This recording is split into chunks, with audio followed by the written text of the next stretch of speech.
মুভির শুরুতেই আমরা মূল চরিত্র রেকে দেখতে পাই। রেকে একটি জেলে আটকে রাখা হয়। রে তখন সেখানে বসেই ওই জেল থেকে পালানোর পরিকল্পনা করতে থাকে। সেই রুমের সবকিছু রে ভালোমতো পর্যবেক্ষণ করে দেখছিল। তখন রে সেখানে একটা ক্যামেরা লাগানো দেখতে পায়।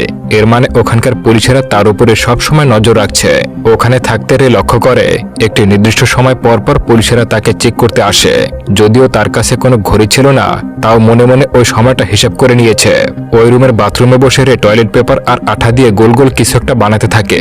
আসলে এগুলো সবই তার এখান থেকে পালানোর একটা অংশ ছিল। আজকেই রে সেই জেল থেকে পালানোর প্ল্যান করেছে। এদিকে জেলের সামনে একটা গাড়ি ব্লাস্ট করা হয়। সেই আওয়াজে ওখানে হুড়োহুড়ি শুরু হয়ে যায়। সেখানে একটা ফায়ার ফাইটার টিম চলে আসে।